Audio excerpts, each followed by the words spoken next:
Hello everyone. तो second shift का जो एग्ज़ाम है आपका 19 सितंबर का एसएससी सीजीएल का वो हो चुका है समाप्त। जो भी क्वेश्चंस मिल पाए वो हम आपको करवाने वाले हैं। और थोड़ी शिफ्ट की मैं बात करूं तो यहाँ पर आपकी कंपैरेटिवली ये हार्ड शिफ्ट रही हुई है।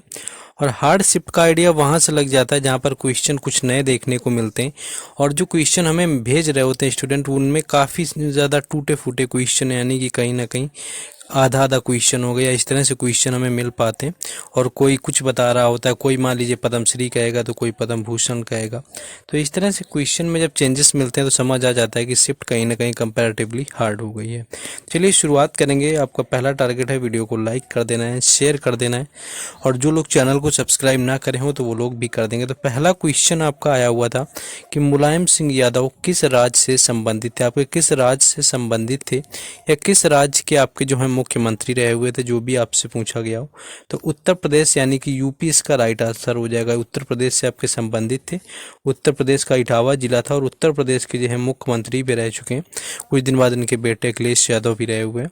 और एक चीज़ इनसे रिलेटेड याद रख लेना जो कि पूछा जा सकता है कि 2023 के अंदर, यानी कि 2023 में जो है इनको पद्म विभूषण भी दिया गया था मरणोपरांत, यानी कि मरने के बाद इनको पद्म विभूषण से भी सम्मानित किया गया, जो कि सम्मान लेने इनके बेटे अखिलेश यादव पहुंचे हुए थे। तो ये आपका पद्म विभूषण भी इनको 2023 में मिल चुका है। ये चीज़ आप लोग याद रखेंगे।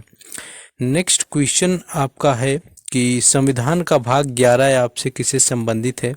ये आपसे पूछा गया था। ये आपका ये पूछा था कि आर्टिकल 200 आपका जो कहीं ना कहीं 244 से लेकर के, यानी 245 से लेकर के 263 तक जो आपके आर्टिकल होते हैं, इनका संबंध किससे है। तो अगर मैं बात करूं तो संविधान का जो भाग 11 है यहाँ पर, उसमें आर्टिकल आपके 245 से लेकर के 263 तक दिए हुए हैं। ये आपके संबंधित किससे, तो केंद्र और राज्य के संबंध, यानी केंद्र और राज्य के संबंध पर आधारित है। यानी कि केंद्र और राज्य के जो बीच के विधायी संबंध है उन पर संविधान का भाग 11 आधारित है, जो कि आपके आर्टिकल भी अगर दिए होंगे तो आप लोग समझ सकते हैं। इसके बाद आपका 264 से आपका भाग 12 शुरू हो जाता है। और भाग 12 की मैं बात करूं तो भाग 12 में आपके वित्त वगैरह आ जाता है, यानी कि वित्त आ जाता है, क्योंकि वित्त आयोग का गठन भी आर्टिकल 280 यानी कि 280 में रखा गया है। तो उससे भी क्वेश्चन कई बार पूछा जाता है।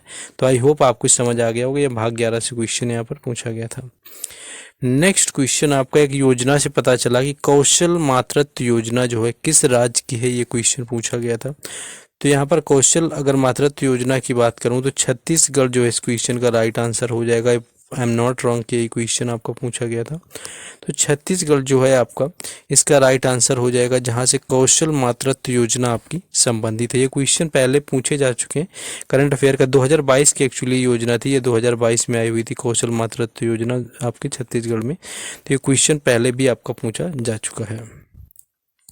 नेक्स्ट ये भी एक रिपीटेड क्वेश्चन आपका था कि मी दम फी जो नृत्य है ये किस राज्य से संबंधित है।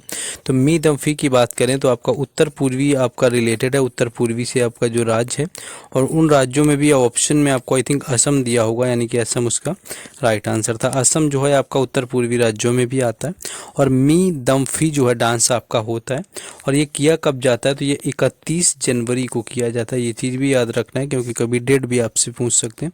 तो ये क्वेश्चन आपका पूछा गया था। देखिए क्वेश्चन जब आपके पूरी तरह से अपडेट हो जाएंगे तो आपको टेलीग्राम चैनल और व्हाट्सएप ग्रुप दोनों पर प्रोवाइड करा दिए जाएंगे। तो उनके लिंक डिस्क्रिप्शन में दिए गए हैं, तो उनसे भी जा करके जुड़ जाना है। वीडी सावरकर को यहाँ पर पूछा गया था, यानी कि जो विनायक दामोदर सावरकर थे इनको अंडमान कब भेजा गया था। अंडमान की इनको जेल भेजा जाता है, यानी अंडमान की जो सेलुलर जेल है वहाँ पर इनको भेजा गया था। और वो भेजा गया था 1911 में। तो 1911 इसका राइट आंसर था, जब इनको जो है आपका जेल भेजा गया था अंडमान की सेलुलर जेल में। तो ये भी क्वेश्चन आपका पूछ लिया गया था। देखिए नेक्स्ट एक क्वेश्चन जो आपका पूछा गया था कि 2023 में पद्म भूषण किसे मिला हुआ था। तो इसमें तो देखिए ऑप्शन टाइप की आपको देखने पड़ेंगे एग्जैक्ट, क्योंकि ऑप्शन हमें नहीं पता है क्या पूछे गए थे। अगर आपसे पद्म भूषण पूछा हुआ था तो एक तो आपका जाना पहचाना नाम है जो कि आपको सुधा मूर्ति है। सुधा मूर्ति आपको नाम याद रख लेना है क्योंकि इनको भी मिला हुआ था। और इनकी बुक आपकी है डॉलर बहू। तो सुधा मूर्ति आपका जाना पहचाना नाम हो सकता है कि इनको ही पूछा हो। दीपक धर आपका हो सकता है, दीपक धर जो है आपके दीपक धर भी आपसे पूछा जा सकता है, तो दीपक धर ये आपसे पूछा गया होगा। बाकी पद्म श्री की बात करें तो 106 लोगों को जो है आपका पद्म श्री दिया गया था 2023 के अंदर, तो शायद उनमें से कुछ आपको पूछा गया। तो पद्म पुरस्कार से 2023 वाला था।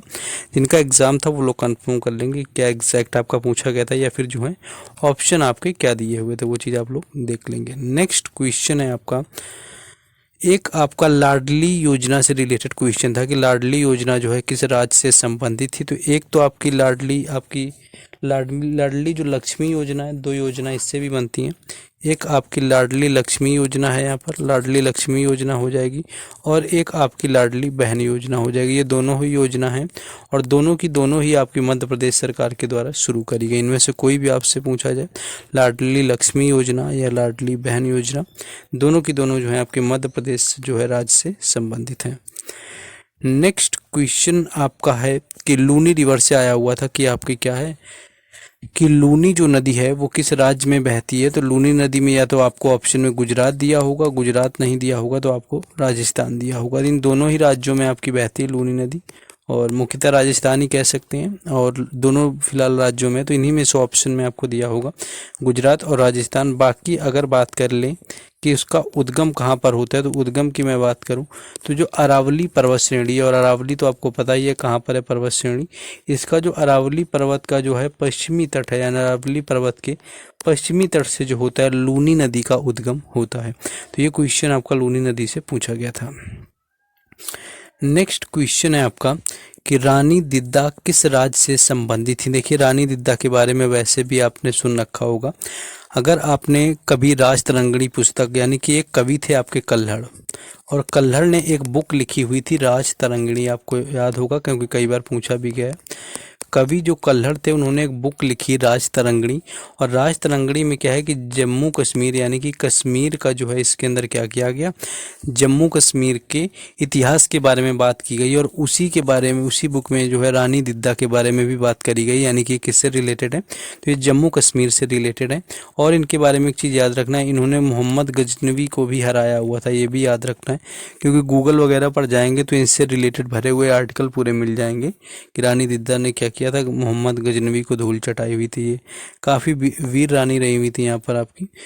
तो ये आपसे पूछा गया था, आपका यहाँ पर इनका स्टेट रिलेटेड पूछा था, तो जम्मू कश्मीर आपका हो जाएगा। नेक्स्ट एक क्वेश्चन आपका था, हाँ एक क्वेश्चन कुछ मौलिक अधिकार या आपका मौलिक कर्तव्यों से रिलेटेड आया हुआ था। देखिए इस तरह का क्वेश्चन एक और आपका पहले सीपीओ में भी आया हुआ था, यानी कि मौलिक कर्तव्य से रिलेटेड या अधिकार की समिति पूछी थी, जिसमें कि आपका जो है आयोग नहीं दिया हुआ था, यानी कि जो आपकी समिति थी वो सरदार स्वर्ण सिंह न दे करके कोई और समिति दी हुई थी। तो ये क्वेश्चन आप लोग को कमेंट करना है।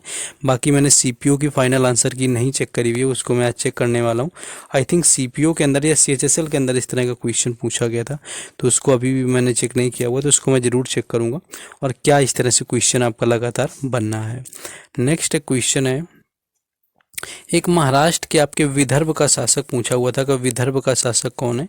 तो विदर्भ के शासक की बात करें तो भीम जो है विदर्भ के शासक कहे जाते हैं, जो कि आपको ऑप्शन में गिवन होंगे। तो विदर्भ के शासक यहाँ पर संबंधित आपसे पूछ लिया गया था। नेक्स्ट क्वेश्चन एक आपका शॉर्ट से रिलेटेड था कि एग्रीकल्चर जो शॉर्ट है इसका रिलेशन आपका किस खेल से है। तो क्रिकेट इसका राइट आंसर हो जाएगा। और इसी तरह जो होता है हेलीकॉप्टर शॉट भी पता होगा MS धोनी का। तो एग्रीकल्चर जो शॉट है ये आपका क्रिकेट से संबंधित है। एल्युमिनियम का यहाँ पर आपसे परमाणु द्रव्यमान पूछा हुआ था मेंडलीव के अनुसार। तो 27 इस क्वेश्चन का राइट आंसर था, यानी ये क्या होता है मेंडलीव का परमाणु द्रव्यमान होता है, जो कि आपका क्या है एल्युमिनियम का परमाणु द्रव्यमान पूछा गया था। इकोलॉजी आपसे यहाँ पर पूछा गया था। एक्चुअली इकोलॉजी क्या होता है आपका परिभाषा टाइप की आपको दी हुई थी। तो एक तो आपका जो पर्यावरण होता है और उसके बीच में जो जीव होते हैं, तो पर्यावरण और जीव के बीच का जो संबंध होता है उसको दर्शाने की जो शाखा होती है वो इकोलॉजी कहलाती है। तो पर्यावरण और उसमें संबंधित जीव से जो संबंधित शाखा है वो आपकी इकोलॉजी कहलाती है। तो ये भी क्वेश्चन आपका इकोलॉजी से परिभाषा टाइप का ही पूछा हुआ था। और एक सितार से रिलेटेड आपके पूछे हुए थे कलाकार कौन है। तो पंडित रविशंकर जो है आपके, यानी कि पहले भी पूछे गए फेमस नाम है। तो पंडित रविशंकर जो है आपको ऑप्शन में दिए हुए थे आई थिंक। जो कि आपका राइट आंसर था। तो सितार से रिलेटेड पंडित रविशंकर थे, 1999 के अंदर इनको भारत रत्न भी आपका मिला हुआ था, ये चीज़ याद रखेंगे। अब इसके बाद मैं आपको बताना चाहूँगा कि आपके 2024 के जो भी एग्ज़ाम हुए हैं उससे रिलेटेड आपकी PDF यानी कि ई बुक तैयार कर दी गई है। इसमें 35 प्लस टॉपिक ऐड कर दिए गए हैं और इसको ऑलरेडी काफ़ी लोग ले चुके हैं, लेकिन जो लोग अब भी लेना चाहते हैं तो ये व्हाट्सएप नंबर आपको गिवन है। इसका चार्ज ओनली 49 रुपीज़ है। आप व्हाट्सएप पर कॉन्टैक्ट करके ले सकते हैं। बेहतर बुक है आपके CGL के जो एग्ज़ाम चल रहे हैं इसके लिए भी और MTS के एग्ज़ाम के लिए भी, तो बेहतर बुक है। बाकी इन क्वेश्चंस का PDF वगैरह जो आज का है एनालिसिस वाला, वो टेलीग्राम चैनल और व्हाट्सएप चैनल पर मिलेगा। उनके लिंक जो है डिस्क्रिप्शन में दिए गए हैं, तो जाइए और वहाँ से जुड़ जाइए। बाकी मिलते हैं नेक्स्ट वीडियो में। जय हिंद।